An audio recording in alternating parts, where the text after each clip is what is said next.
This is Gilbert Andrew Garcia. Listen to my radio show, A Tip from Gilbert. Talk, inspiration, and prayer every Monday from 11 a.m. till noon on Houston's gospel leader, KWWJ. 1360 AM and streaming live on kwwj.org. Listen on the legendary KYOK 1140 AM and streaming live on kyokradio.org. KCOH 1230 AM, The Source on San Geek Radio 95.1 FM 1460 AM and Aliento Radio 101.7 FM and 1540 AM. Call in at 832-570-8075 and follow me on social media. See you then.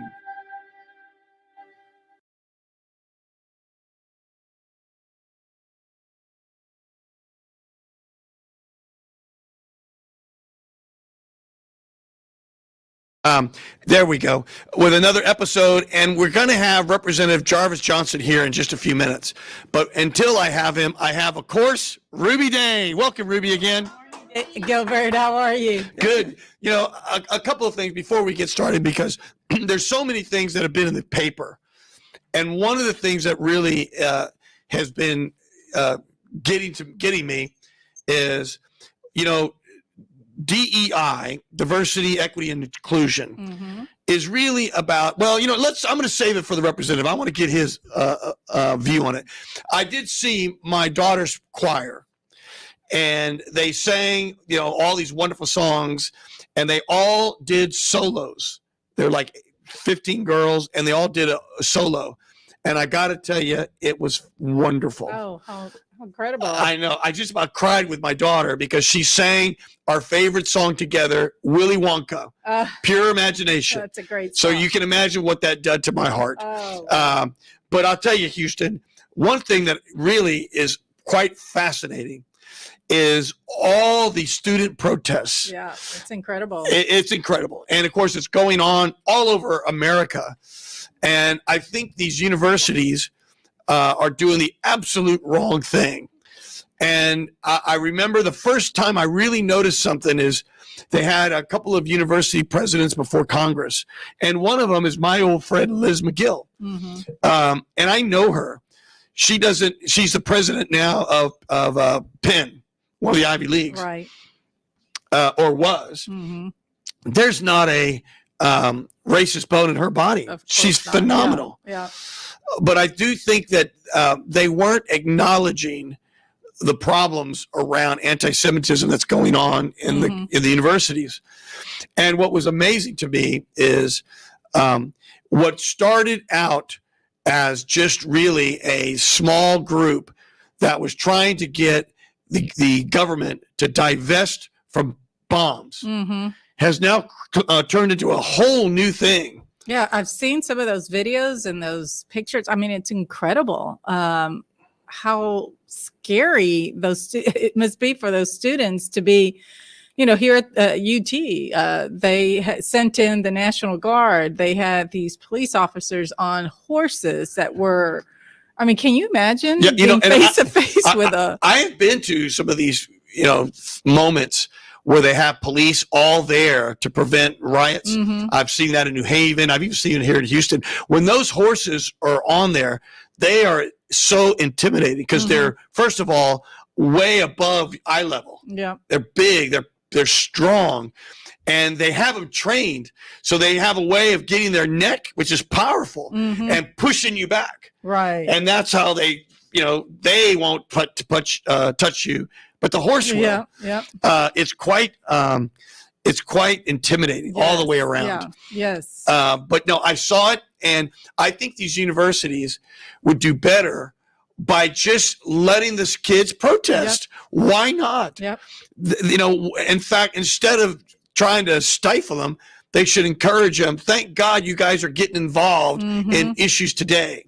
Right. And you can be on both sides or every side of any issues, as long as everybody's civil and they realize it's their First Amendment right. Correct. And no one is ugly.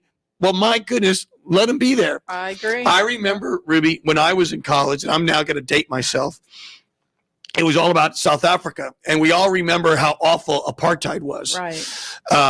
The funny thing is, here we are. It's about 35 years or so from apartheid, and the African American, the black community there, the black African community, the Africans, the black Africans, their wealth inequality has not changed much. Right.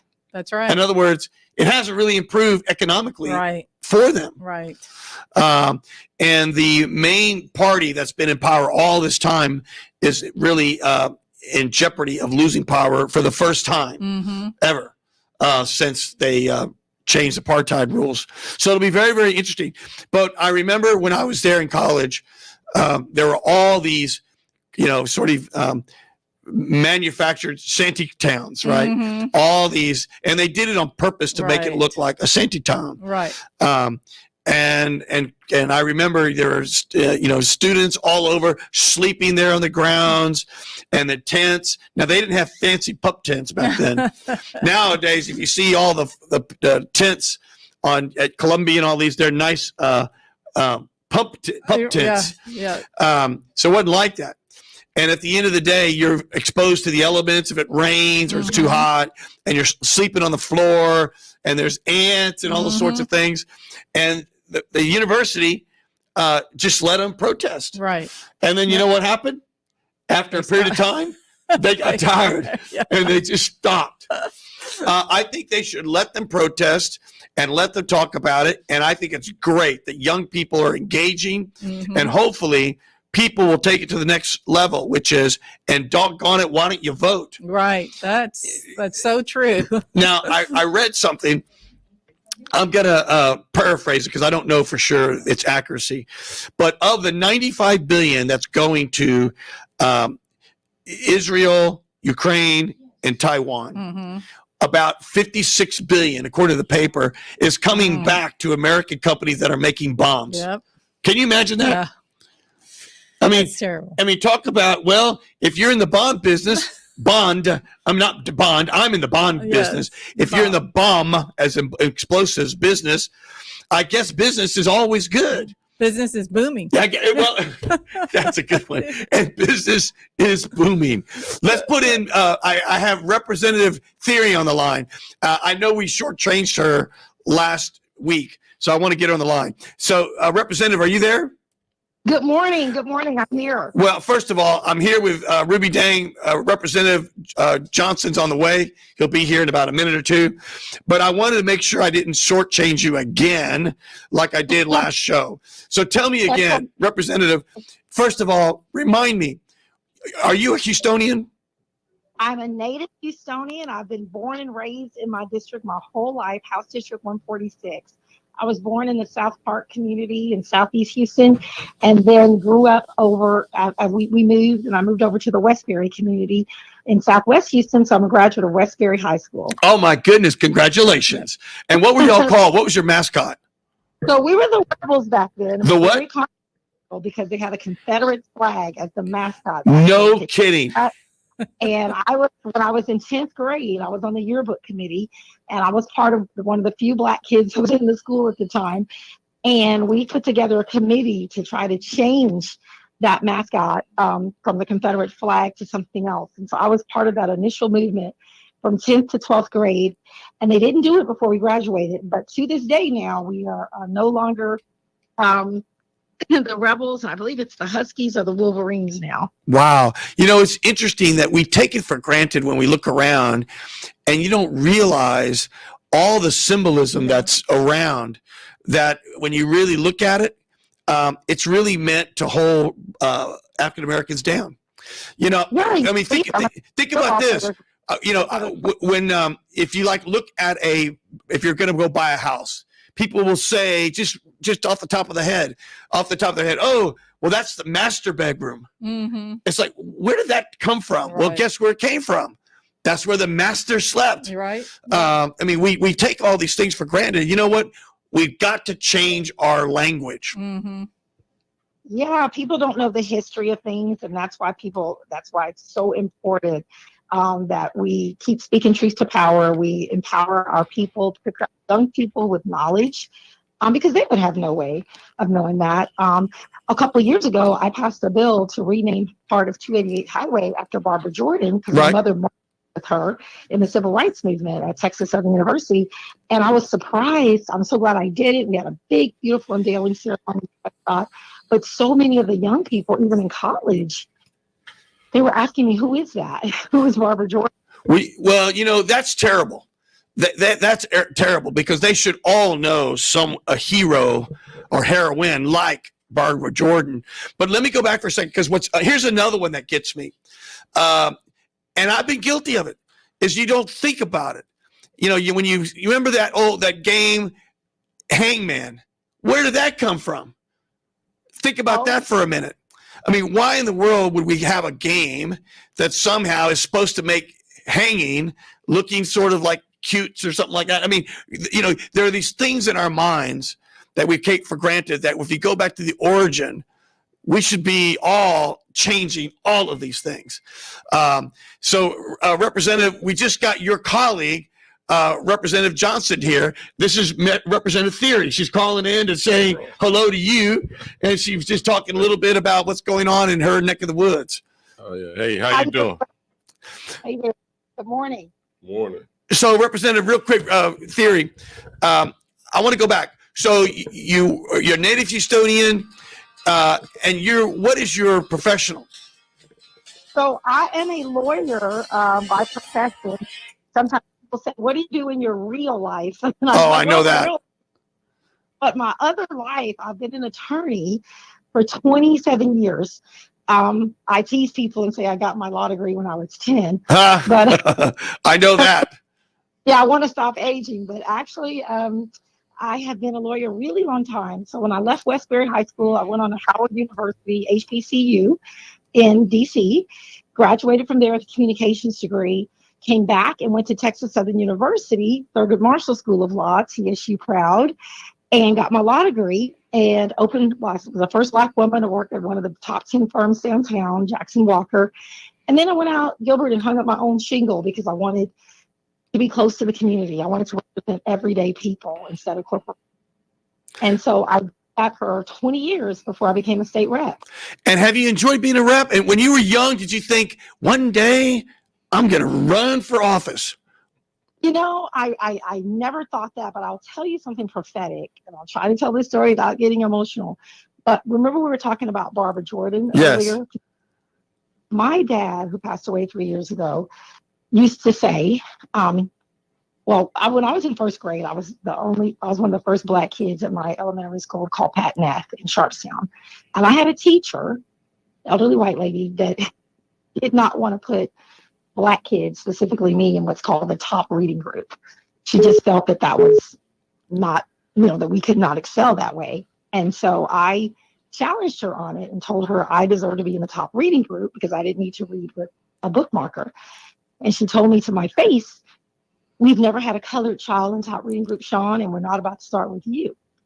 And so I took it to my parents. I protested. I went to the principal, and they finally got me in that top reading group. But my dad said that day, that's little Barbara Jordan right there. And I never thought that I'd end up being a state rep just like her in the Texas House of Representatives. She went on, obviously, to be a senator for a few short time and Congresswoman. So while I did not envision that for my life, my dad did. I think that's phenomenal. Well, I'm going to have you next week on my show, right? Absolutely. So we're gonna go through all of this because I want to hear so much more. And just real quick, tell everybody where's your website and where's everything. And so if people want to get involved with the campaign, how do they do that? Sure. So my website, everyone, is called Running with Theory. And of course, it sounds like a science theory, but it's T as in terrific, HIERRY, runningwiththeory.com. But the easiest place to really connect with me is on Facebook, Rep Theory 146, State Rep Sean Theory, SHAWN. You can inbox me. You can write on the page. You can find me on Instagram. I'm very social media proficient, and I do answer people that inbox me. So you can reach me there. My election is after this special election that Rep Johnson's going to be talking about. Mine is actually May 28th. You have to come back again for this runoff election, May 20th through May 24th, everyone. Early vote. Wonderful. Election day after Memorial Day 28th. Well, then I'm going to have you next week, and we're going to talk all about you, Representative. So thank you for coming online. Thank you. Let's unpack it. And let's do it. Thanks, so much. Bye-bye, everybody. Bye-bye now. Representative Johnson, how are you, man? First of all, when you walked in, I thought, oh my God, that must be a movie star or something. I mean, here I am. I'm embarrassed. I mean, can you just zoom in on that jacket there? Can you do that, producer? And then you look at me. I'm just like I'm a schmuck. No, you're looking good, my man. Really are. You put your money in your pocket, not on your back. So, Representative, how are you doing? First of all, thank you for being on the show. You're talking to all of Houston. We got 5 stations. We have great coverage. What I'd like to know, first of all, is help me understand why you have to vote twice here in May for you. And just go through it all, right? Because I think it's already hard enough to get people to vote these days. Right. But to get them to vote twice in May, we got to make sure, Houston, you got to vote. You got to vote. Please, you're voting on things that matter so much. If you believe that we should be allocating monies here or there or whatever you believe, make your voice heard.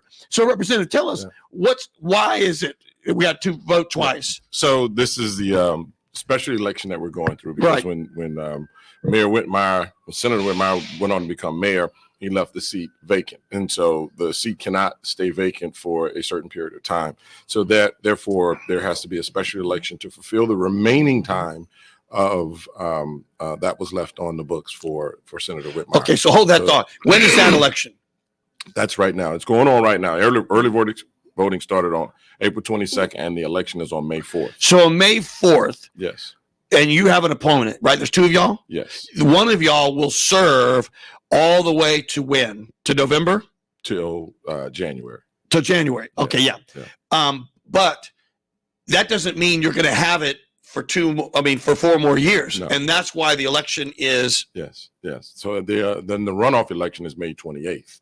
And that's going to be at the same time that the other state reps and that are on the ballot as well. So that's the runoff election. And there are some judges, I think, that are also on the ballot. I see. Yeah. And tell me about this whole, I know it's not your race, but I also know that we're going to have for the first time to elect these appraisal district people. Mm-hmm. What happened there? And is that a good thing, a bad thing, or is it just sort of a ho-hum thing? I'm not going to say it's a ho-hum thing. I think it possibly is a good thing, man. At the end of the day, you have somebody who is representative of the people. Mm-hmm. The people just need to understand what the appraisal board people do, how they can regulate certain things, and they're not going to place caps on things, but they certainly can look at the appraisal values of your neighborhoods and appraisal values of your community. And so, I think that's always good. You don't want people just to be, picked and choose. Like, I'm going to pick you, I'm going to pick you. So you don't want that kind of thing happening when you have somebody in such important positions. Well, are they the last word when you protest? Does it go before this board? Is that what that is? Oh, I see. Yeah. I see. Well, let's go back to that because you have a long lineage of public service. Yes.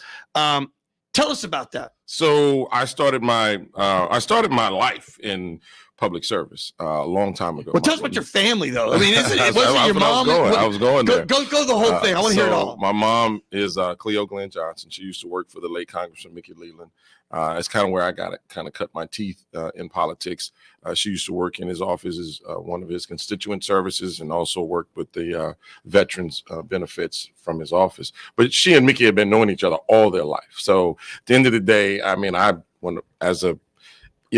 Mickey knew me before I was me. Is that amazing? So, and my father, and they all grew up together. They all went to Phyllis Whitley High School.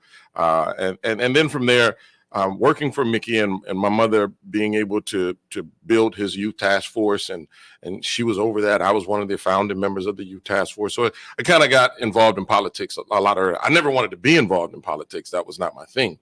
But I, just kind of saw it. I understood the process. Now tell me about Mickey. I mean, do you remember him? Yeah, of course. And what was he like? I mean, I never knew him and I never had a chance to meet him or anything, but boy, what a great legacy Yeah. he has lived and has left us with. I mean, what an amazing man. Well, Mickey had swag before people knew what swag was. Mhm. So he was a cool cat a long time ago. But he marched to the beat of his own drum. You know, he charted his own path. You know, so they've done a whole lot of things to offset Mickey. And in the house today, we have what they call decorum. You got to have a shirt and tie on. That's because Mickey used to come to the house floor with a dashiki on, you know, rocking his afro. You know, just sending a message. And so now all of a sudden, you got to have a shirt and tie. You don't have just to wear a offset. coat and tie. Got to have a shirt and tie on. Oh my goodness! Because they didn't want to see the dashikis anymore. So you know, at the end of the day, but Mickey was a cool cat, man. I remember sleeping on his floor in the office over there off of San Jacinto. We used to play Pac-Man all the time. That was kind of our thing. We used to battle each other at Pac-Man. He had a Pac-Man game at his house a long time ago. So I used to go over to his house to play Pac-Man. If he were with us today and he was looking at the political landscape and all the meanness in Washington and all the, you know, Republican total control everything in Austin, I mean, what would he say? Would he say, what would he say? It's a big statement I'm about to make, but I don't think we would have this kind of divisiveness. Mickey was the kind of cat that understood how to work across the aisle all the time. He knew how to build those type of relationships. If you had somebody like that, that understands how to bridge gaps, then I don't think you have the divisiveness that you have today. You know, and then of course we got that based on, you know, one particular, you know, president and presidential candidate right now. Right. That's the only way he feels like he can get elected is to create this divisiveness. And unfortunately, there are a bunch of sheeple behind him that go, oh, he did it, I want to do it. And then so everybody wants to go far right. And now everybody wants to go far left and nobody wants to meet in the middle to get things done. And that's why if we don't, as Democrats, understand how to strategically negotiate, then we'll always continue to fall behind. And if we continue to play defense, you can never win a boxing match playing defense. You got to throw some punches every once in a while. You got to be able to be on the offense. And so we've got to figure out how to be offensive without being offensive. I totally get that. Yeah. Be offensive without being offensive. Right. You got to play offense. Well, let's go back to something because you're really known, at least my view, as being someone, you're a longtime Democrat, you have very strong Democratic credentials. Yeah. Everyone knows it, or at least people should know it. Right. But yet you've also known as someone who can work across the aisle to get stuff done. Right. Now, somehow, I don't know, that's in these days on both parties, that's being used against good elected officials. Isn't that right? Well, I mean, or is it my perception? I think, especially on the Republican side, you see it. On the Democratic side, we shouldn't see that so much because we're on the same team and we have the same values.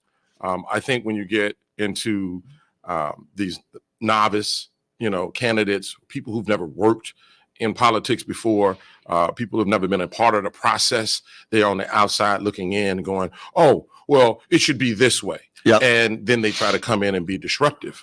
Unfortunately, being an experienced legislator, there's a trend on social media that says, I'm a, whatever. Of course, I understand I'm an experienced legislator. Of course, my opponent that's losing is going to lie on me. So being an experienced legislator, and in running in campaigns before, being a part of campaigns before, it almost is par for the course. You expect, those people that are losing, that don't have a record to stand on, will then try to take your record and berate it, try to take your record and belittle it, try to take the work that you've done and say, well, it really wasn't worth nothing because I didn't do it. And so therefore, and so now you have this, we're just going to tear each other down kind of thing. But at the end of the day, I don't spend my energy, my time, my resources trying to tell anybody how bad my opponent is or how ugly my opponent is or how dumb I don't do that, because at the end of the day, calling you ugly don't make me pretty.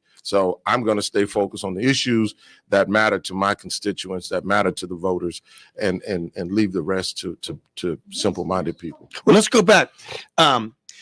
the cars will come in, and of course we're going to be on camera, but we're going to look at each other. And when you're ready to talk to Houston, that's your camera. Just to let you know, we didn't get a chance to. Houston, he was so busy, we didn't get a chance to go through all this like we normally do at the beginning. Let me go back to you. So I didn't mean to cut you off.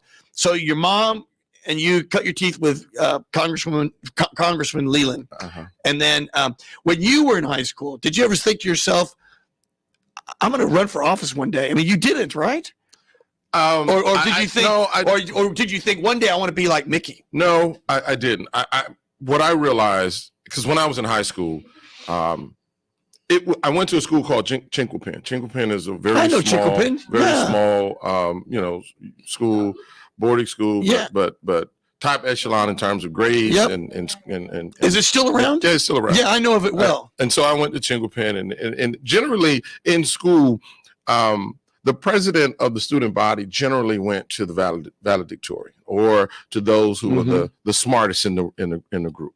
When I was a senior, as a junior, there were some things that I thought we needed to do, and I just thought that even in that small environment, I saw where those of us that were not the 4.0 students, or those of us who were not, engaged with the administration, we wasn't getting much of the resources. This is in a very small, controlled environment. And so I made it a point to run for office. And that was the first time in Chinquapin's history that there was ever a campaign for student body president. Come on. And so I ended up winning, and it shocked the administration, because they were like, "What, Jarvis? What?" And so at the end of the day, it's just, so from there, that's just kind of what catapulted me. But even after, being on, student council president at Chinquapin, nothing to tout, there's only 100 students in the whole school, but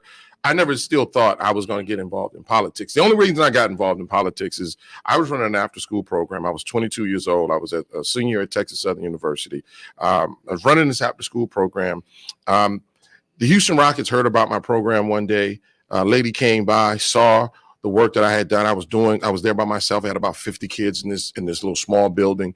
And she was just blown away by it and called me up. I didn't even know who she was. I just saw she came by one day, and the next day she says, "I want to call you tomorrow." And she called me the next day. She says, "Look, I'm with the Rockets." I was like, "Oh, okay." She said, "We want to donate." And I said, "We need some books. Can you get us some computers? And oh my God, if you guys could help us fix our van, because the van could barely run." She was like, "Look, we the Rockets. We got a little more money than that." I was like, "Well, can you build me a building?"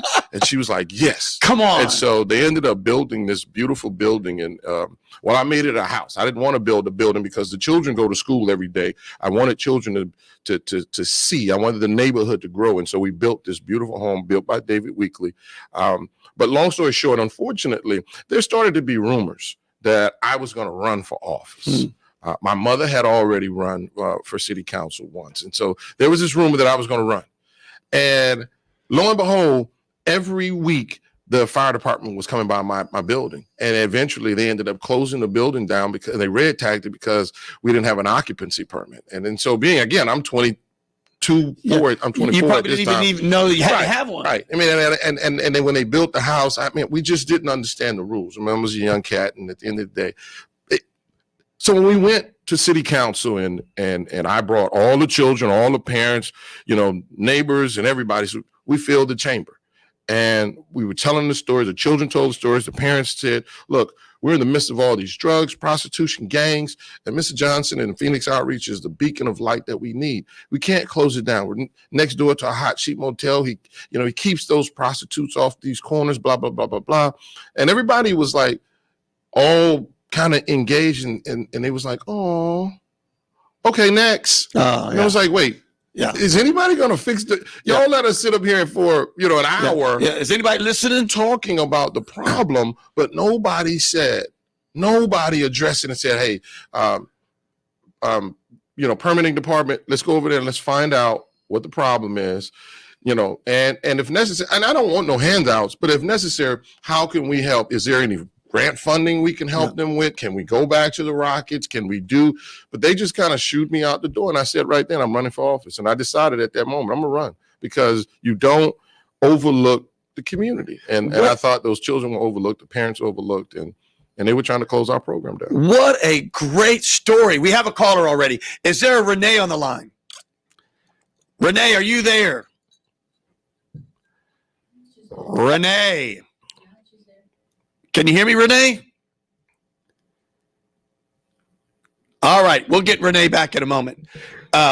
Renee, call back in if I lost you. Producer, just push her. Oh, there you are, Renee. What do you got here for Representative Jarvis Johnson? Well, I was just looking at the district map for District 15, and it's such a broad and encompassing district for Houston. You have, just cities like Bel Air and Acres Homes and Independence Heights and Humble. How do you address all the different needs of the different areas? Is it the same work across the aisle approach that you're taking in your current seat, or how do you, with such a different kind of communities, how do you work to best suit everybody's needs? Well, you find out about your community. Senate District 15 is no different than District 139. When you look at the demographics, when you look at the education levels, the income levels, there may be a little increase, but there are $1 million homes in District 139, just like there are $1 million homes in Senate District 15. There are Black residents, Hispanic residents, Asian, white. It's all there. And so at the end of the day, you have to make sure that you're engaged with your community. You have to make sure that you meet the needs of those communities. But when you look at fighting for reproductive rights, that has nothing to do with area codes or race. It has everything to do with a woman's desire to have autonomy over her body. When you're fighting for healthcare, again, that's across the board. We have to make sure that everyone has access to healthcare. When we're fighting for housing, we have to make sure, again, that there is a good housing stock available for everyone to live. And one of the things that I certainly wanted to do when I was a city council member, even as a state rep and as a state senator, we will look at how do we get those residents back into our tax base. When I was on city council, 75% of the Houston Fire Department, the Houston Police Department did not live in the city because there was no housing stock for them. And so they lived on the outside. So they didn't even pay into their own pension. You know what I'm saying? So we have to make sure, how do we get them back? How do we get our teachers back? When you look at the very large number of teachers that cannot live in the same neighborhood that they teach, it's unfortunate. I mean, now they say, Renee, are you there still? Yeah. Okay, stay with it. So one of the things, as you know, I ran for mayor, Jarvis, and I had the time of my life and I had a blast. One of the things I did is I wanted to learn about affordable housing. And I worked with NACA and all that. I got a chance to speak to them, but I started building some houses there in City Gas. Do you know what affordable housing is now? Yeah, affordable is what you can afford. Affordable is not. I mean, Renee, they now say that affordable housing is about $250,000, That's right. Almost pushing 300. And you got to say to yourself, with this interest rate environment and that price point, my goodness, who can afford that? Right. No, really. But I think one thing that struck me with your question, Renee, is ignoring the different neighborhood stuff. That's just a lot of ground to cover. That's a big district, right? It's a very big district. When you look at it, it's a big horseshoe. But this is no different. This is nothing new to me. So at the end of the day, when I was on city council, my city council district went all the way down to the port where Pleasantville is, all the way up to Bordersville near Humble. So when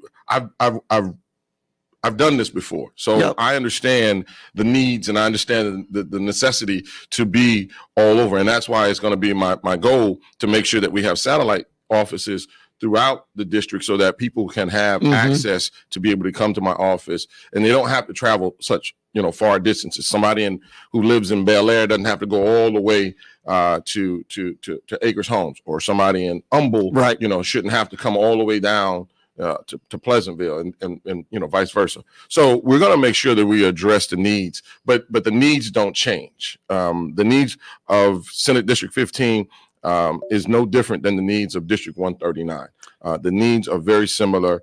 We have to fight again for funding of public education. We have to fight for public safety. We have to fight for, making sure our teachers get proper pay raises. We have to fight to reduce taxes. We have to fight. So the fight is there. So it doesn't change, and the needs are absolutely there in all communities, and no community will be ignored over another.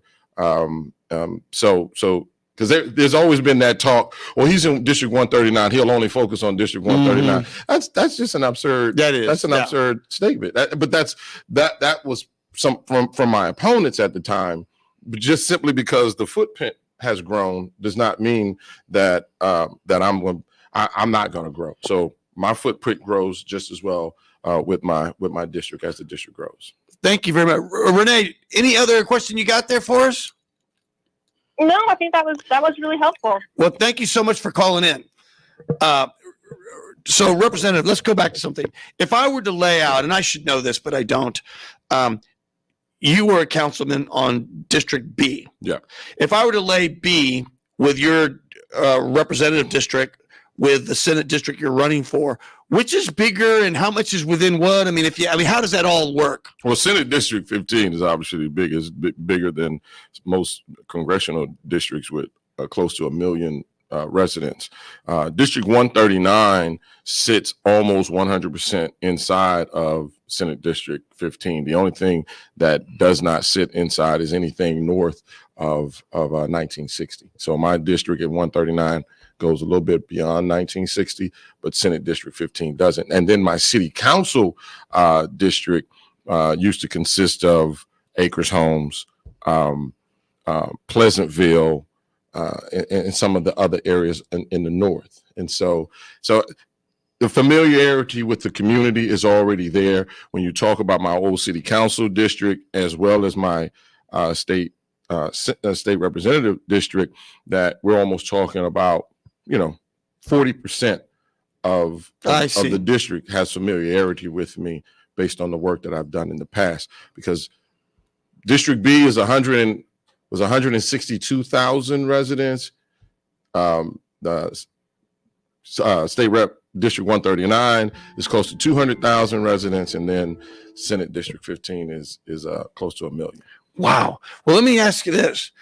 When you first ran and you won for Council B, what was it like to first go from being I'm going to use an unfair word, a civilian, to now being an elected official? I mean, did you enjoy that? I mean, obviously you did, but what was it like when you first got there? It wasn't new to me. I think you'd already seen it. Yeah, I worked for a city council member. Oh, who'd you work for? I worked for Michael Yarbrough. Okay, I did not know. I worked for Yarbrough for a couple of years prior to running for office. So I was running my after school program. I would go to school, and then I'd work at Councilmember Yarbrough's office. I had worked with Carol Robinson. Carol Robinson he was on my mother's board. He was my mother's board chair over the Black United Fund when she was running that organization. And so I've been in office. It wasn't nothing new to me. It wasn't like I'm going to come in and I'm going to change the world. Dun, dun, dun, dun, dun. The people need me.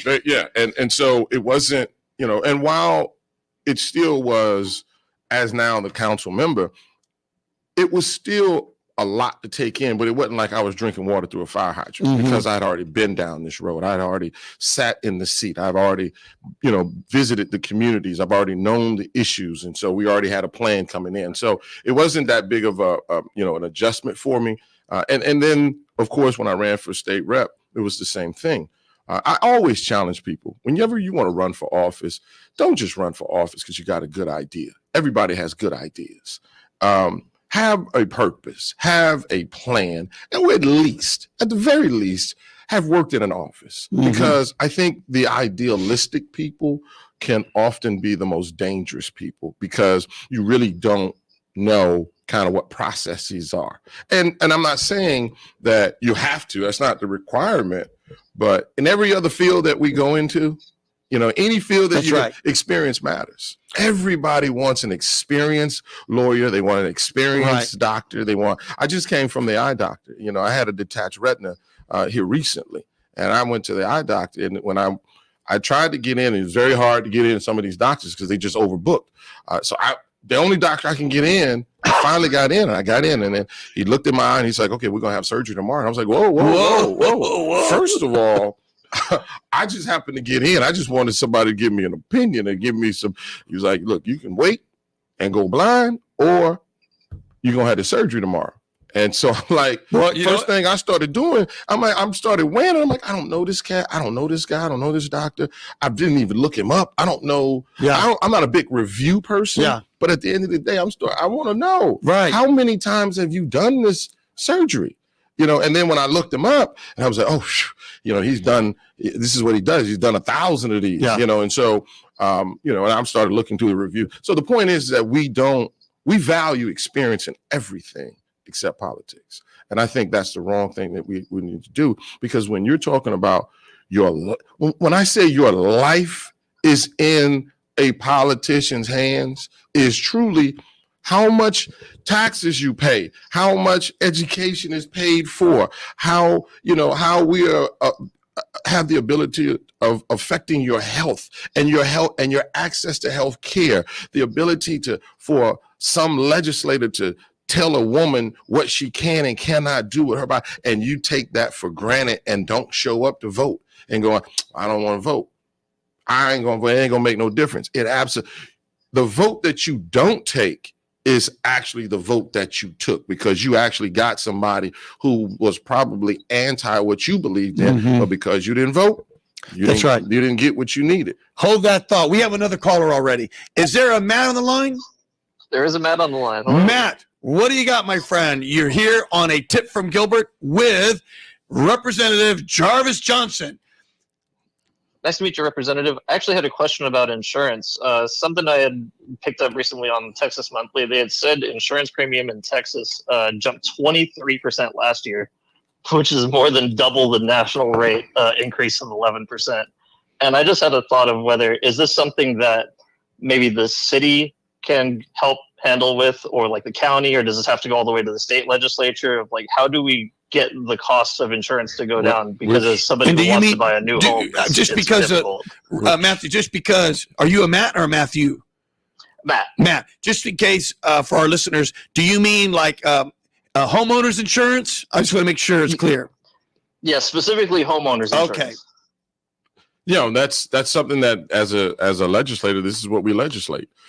We have to, but they lobby all the time in respect to how, this is the cost of doing business. I think at some point, I'm not a big government involvement kind of guy, but I think at some point we have to be careful about allowing corporations just to simply raise rates at their leisure, at their, kind of at their behest. Oh, we're going to raise the rates. Wow. Mm-hmm. You're raising rates, but you ain't paying that now, right. And then of course, we have to deal with, anytime there's a natural disaster, what comes after that. We understand how much they had to pay out, and now how much we have to pay an increase of even though we didn't file any claims, and yet our insurance is still going up. And I think that's something that we have to look at closer, and we have to regulate even with a fine-tooth comb to make sure that our residents are not placed out of homes, because it's the same thing with cars. Many people can afford the car, just can't afford the insurance. Right. It's the same thing with a home. Homeowners insurance has been going up, but we have to be careful to make sure that we don't price people out of homes, because it's only going to be a certain population of people that will be affected. Just as you said, affordable housing now is almost $300,000. We don't take into consideration the maintenance and the upkeep and, and everything else. And the insurance. And if you don't escrow that thing, man, if you don't, a lot of times it's like, wow, it'll bite you. It'll come back and get you in the end. Well, Matt, it's interesting that you brought that up, because the other thing I often see is I'm a small business owner, as everybody knows. We have 40 employees. Very proud that 75% of our team are women, and roughly 70% are Black and Hispanic, and we manage $20 billion, et cetera. But at the end of the day, every year, our health insurance goes up almost 15%. I mean, just every year, our maintenance in our building goes up. I mean, it's like automatic. And even when inflation was essentially zero Guess what? It went up, 12, 14% a year. My kids, I have 4 kids. I'm on child number 4. And of course, we want them to have a good education, all those sorts of things. And, we're paying for it. At the end of the day, no matter what, it seems like college goes up, 13% every year. But then the inflation was only, 0 for a long time. And now it's whatever it is, 3 and change. I don't know. It just doesn't make sense to me, Matt. Is that what you're living? It doesn't make sense. I'm going to just say this. Yeah, tell us. Because we look at a lot of these corporations and we hear over and over and over again, they had record profits this year. Record profits this year. Every year, even during the downturn, a lot of these corporations had record profits. How in the world do you continue to have record profits, can brag about it, and then still demand an increase from your customers? And that's where government has to step in. We have to be able to step in and say, look, we can't keep bailing you out while you're getting record profits. You can't keep charging you told us when we had to have the fee for our bags, when we carry our bags all down, you said, well, you needed that fee because the price of gas was so high. Price of diesel was so high that you had to offset the cost. Well, even when diesel went down and your speculators were able to buy the futures a year in advance, but you still was charging customers the $25, $50 for a carry-on or to check their bag. See, it's those kind of things that as consumers we have to be more educated and informed so that we can go use another company. So at some point, it is left up to the consumers to hold accountable and say, well, look, if you're going to charge me this, I'm going to go over here to this company. And then these companies will get the message, go, we got to stop putting, sticking the screws to the consumer, but we have to start being a little bit more consumer friendly. Well, hold that thought because I want to go back into that. Matt, anything else you got, pal? Just one. So just as a point of comparison, Florida has the highest average premium in the country at $5,770. Texans pay $4,039 by comparison. Very interesting. Well, let me stay there, Matt, because it sounds like, you know some of this stuff. Representative, I just saw something about, I think it's the lieutenant governor is trying to eliminate property taxes. And, I'm thinking to myself, how do you do that? Because that's our main source of revenue to do all the things that we do. It's just another way of trying to eliminate government. Hey, Matt, thank you for calling in, my friend, and I hope you call in again. Thank you. But think about that for a second, Houston. What's the primary way we fund things since we don't have an income tax? Right. There's either a sales tax, which of course is the most regressive sales tax. A tax of all. And Houston, again, what does that mean? Typically, you want in society a progressive system, which means like income tax. If you make more money, you should pay more taxes. Mm-hmm. It makes perfect sense, but that's not what we have here. We have regressive, which means everyone pays 8.25, 8.5, whatever it is on any purchase on sales tax, and then of course we have property taxes. So if you want to eliminate property taxes, well, holy cow! How are you going to fund anything in this state? Look, man, Lieutenant Dan, whenever he talks, he's talking to get a reaction. And he's not thinking things through. He just simply says to the base, here's some clickbait for you. Yep. Here's something for you to chew on. Here's something to create a ruckus over. Now you guys think, and then you get to come back and call me the big hero guy because I said I wanted to eliminate taxes. I want to eliminate property taxes. Like, okay, so what are you going to replace it with? That's exactly right. What you going to replace it with? What? So you're going to increase sales tax. Now we're going to go to 16%. Yep. So now you're telling me poor people ain't going to be able to afford milk and bread and the goods and, things like that. Okay. Well, I know that's what you want to do. So what you going to do? You want to put a tax on people's income? We know you're not going to do that. That's right. Because then your rich funders ain't going to have to pay their fair share. They ain't going to like that. Because, you only want to try to make it fair for your boys. You're not trying to make it fair for all Texans, just your people. And that's the thing that we have to fight against. So I take everything, most things he says with a grain of salt when it comes to, this is what we're going to do. Yeah. We're going to come on. It's not even possible. It's not even possible. It's not. Let's be real. It's not. So let me go. I want to go back to something because you went from the local government, which is about, listen, as someone who ran for mayor, I learned a lot. Yeah. I'm glad I did it. People want to know, where's my trash? Is it getting picked up? And where potholes and the everyday stuff. Right. You went from that to, the university funding for higher education. I mean, you went to the state government. Was that a change? Yeah, it was. It had to have been, right? I remember I had been out of politics for 6 years. So I left in 2000. So I guess 2000 into 2011, got back in 16. So, I was gone for about 5 years. But at the end of the day, it was like my first day at office, it was like, why the phone's not ringing? Why are you guys not? What is going on? Wait a minute. You guys are not, so, and then you have to, and then I had to take a step back, go, oh yeah. Because then you don't want people calling you about the potholes or the trash not being picked up. Although I was getting those calls because people were used to me being a city council member.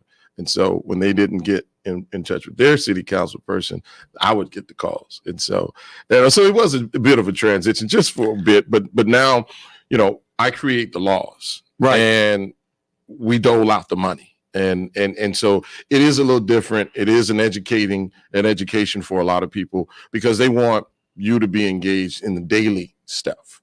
And I try to tell them I'm not involved in the daily stuff. I'm trying to fix the freeways. I'm trying to create an education fund equitable education fund for all the universities. I'm trying to make sure that your voting rights are intact. I'm trying to make sure that, we're funding fully public education and not the stuff that the governor and lieutenant governor Republicans are trying to do right now with defunding our schools and even and then trying to leave it to the local communities to foot the bill. Pick up the slack. And that's where you find that a lot of the taxes that you see in the increase is not just your appraisal values. It's literally the school districts are having to make up the difference that the state is not giving them. And so we have to be careful when the governor and lieutenant governor and Betancourt says, we're going to give you the biggest tax break. And you say to yourself, and a lot of people were already happy because you saw somebody gave you something. What you didn't see was what they were taking from you. Because at the end of the day, we had $34 billion, because I'm on appropriations. I'm a senior member of appropriations. So we had $34 billion in excess. We're not going to always have $34 billion. And so that money that you took, that the governor took from that excess to pay down some of the property taxes, see, that's not in perpetuity. That's right. That's a one-time feel good. Yes. And then what happens down the road? That's it. And that's what the city of Houston's been doing too. But at the end of the day, that's what's going to happen because Lieutenant Dan, the governor Abbott, they're going to be gone. And by the time it's like, leave it to the next guy. We don't care. I made it look good for me. I made it look good for what I want to do because we all know what the governor's plan is. I mean, he wants to be in a cabinet position. Right. He wants to try to get a national position, and we just never know what Lieutenant Dan wants to do from day to day. I understand that. Yeah. Let's come back for a second on something else. So when I was a young Gilbert, and there was a time I was a young Gilbert. Still a young Gilbert. I appreciate that. Brother. You're looking good. But I had a lot of hair and all that kind of stuff. And I think I was in high school. And so that must have been like 1980. And I spent a summer working for my state rep. His name was Eddie Cavazos. Eddie, if you're out there listening, I love you, pal. And I remember it was the whole thing. And it just seems like these special sessions are always education. And like nothing somehow ever really changes. But I remember it was Mark White was the governor, and it was Ross Perot was set up to do this special thing about how to fix the school system, once and for all these things. It just seems many of these issues, we don't really solve them, that we just sort of, I don't know, buy time or, and I don't know if that's my perception or is it real or not, but here's where I'm really going. I have a question for you. When I was there, the thought of the Democrats not being in control was unfathomable. It just was. In the House and the Senate at the time, if I'm not mistaken, but the House for sure. And then the other thing is, it was a feeling that the gentleman's group was the Senate, and the House was more ruckus and a lot of disagreement. Somehow that's kind of changed, right? I mean, somehow the Senate's become a lot of ruckus and this and that and a lot of division. I mean, am I just wrong, or Well, I mean, it's just kind of changed some. Well, everything is divisive now. It doesn't matter whether it's the House or the Senate. Everybody's just divided. It doesn't matter. I can lay out a bill and explain it to all my colleagues across the aisle, and they'll all be in agreement and think it's a good bill and say, oh yeah, I'm supporting you. And then a couple of days later, you go, when they vote, it's right down the party line. You go, what happened? Yeah, they got that scorecard. So what is happening in this state, and it's even happening in this country, then you only have a couple of people that are the big wigs that create the scorecard that has a particular agenda, and they hold all of these legislators accountable for it. And if you do not follow 100%, not 99, 100% of this plan, we will get rid of you. And the more you disagree with us, we're going to. And so you see it. They all voted against. There were some that voted against Paxson, want to get rid of them. There were some that voted against the vouchers, want to get rid of them. I mean, they could have been 99 out of 100, but you just missed one. That is what has created this division to where people no longer think on their own. They're worried about the funders. You know, that is so destructive. Yep. In running government. It's an authoritarian type of government that the Republicans always want to pretend like we're American patriots. We believe in the American system. But today, you literally believe in an authoritarian government, because as long as the government is only beneficial to you and your half, it's all that matters. Hold that thought. We have Isidro. Are you there, Isidro? Mayor, yes, I am. Isidro, I have Representative Jarvis Johnson here as my guest, and of course, Representative, you probably know Isidro Garza. He likes to call in every episode or two. Of course, Johnny Mata, he and Johnny have done so much to help all people of color. Isidro, what do you got for me or for the representative? Well, first of all, I want to congratulate him and for helping us keep a lady alive in Melissa Lucio. And we had 87 state reps sign the letter and I hope we don't get criticized by coalition building, but for the fact that we had Jeff Leach lead the charge from the Republican side, we would not have had the majority to go with the Board of Pardons and Paroles. And a stay of execution was obtained 2 days before her execution date. Today she's alive, and last Friday, just this past Friday, a judge picked up took over the case because he was really upset that it had taken so long. But long of it is that she is still alive, and there's a good chance that she will be, very good chance that she will finally be released. She was falsely accused of having killed her 2-year-old, and she died from a fall. And I appreciate the fact that but for the strong support from the Democrats and outreach with the Republicans, that we were able to get that done. But for your signature, see what may have been, she may have been executed. Right. April 27th. That's unbelievable, Isidro. That's unbelievable. I mean, it's got to make you feel good, Representative, when you do something like that you know, like it's a concrete, a person's life unjustly held behind bars and all that. I mean, it's got to feel just great. It's like a religious moment. That's what gets you up every day. That's what makes you come back to this process that you want to help people. There have been a lot of bills that I have filed when it comes to people with sickle cell. I don't have sickle cell. I've never, but I had an opportunity of meeting 2 young ladies in a hallway one day and just got to talking. They just said, "You look like you're important," and just started talking to me for 2 hours. I was like, I gotta go. But but I started hearing the stories of how people with sickle cell are treated, and so when you know you can help somebody out of the condition that they're in, that is what it's really all about, and it's all about helping people. And even when we can get into these, coalition building, when we can work with our brethren across the aisle that say we can do some good work together, That's how it's supposed to be. That's how politics, that's how government is supposed to be. But we've talked a lot about divisiveness, and we talked a lot about, the great divide. And, if it doesn't fit the Republican platform, then it's an absolute no. Well, you see, there's an old show called Carol Burnett. Remember that, Jarvis? And at the end, there's a song. I'm so glad we had this time together to say so long. Would you believe we've already been on for an hour? No. Doesn't it seem like you just got here, Representative? Man, we got to keep going. I'm going to make sure. I'm going to get you back. On that note, I'd also like to extend Go for it. how much work Don Buckingham has been doing for us, the Hispanic community, in her outreach.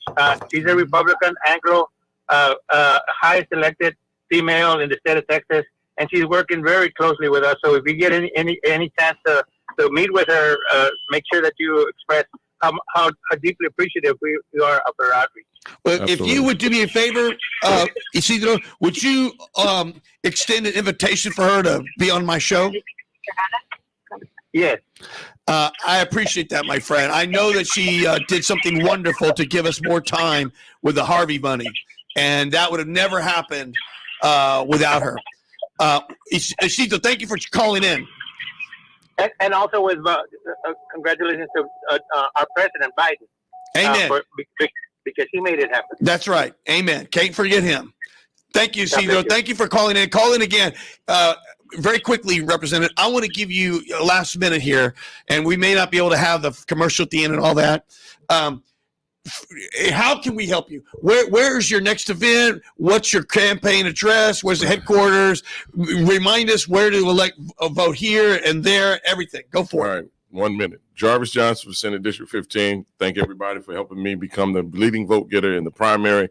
Almost got 40% of the vote, but I can't carry those into the special, nor can I carry into the runoff. So if you want me to win, you got to do it again. So Amen. You got to vote. May 4th is the election for the special election, and then May 28th is for the runoff. It's all about experience. It's all about being an experienced lawmaker, having relationships, knowing how to get things done. But this is a perfect point because Buckingham and Senator Whitmire served together. Amen. They had a relationship. This would not have been had they not had that previous relationship, because even Republicans would try to say, nope, you can't have no money, Harris County, and they would try to take it. But I think relationships matter. So you can come, you can visit me for jarvisfortexas.com. My office is at 2425 West Loop South, right there in the Galleria, centrally located for everyone to be able to come out. We phone bank every single day. We block walk every single day. We're just out trying to make sure that everybody knows how important and consequential this race is. I will stay focused on the issues. My opponent has sent out 6 mailers on me, calling me a MAGA Republican, saying, how can that be? You're not, I mean, hey, look, man, if you tell a lie enough to yourself, it becomes the truth.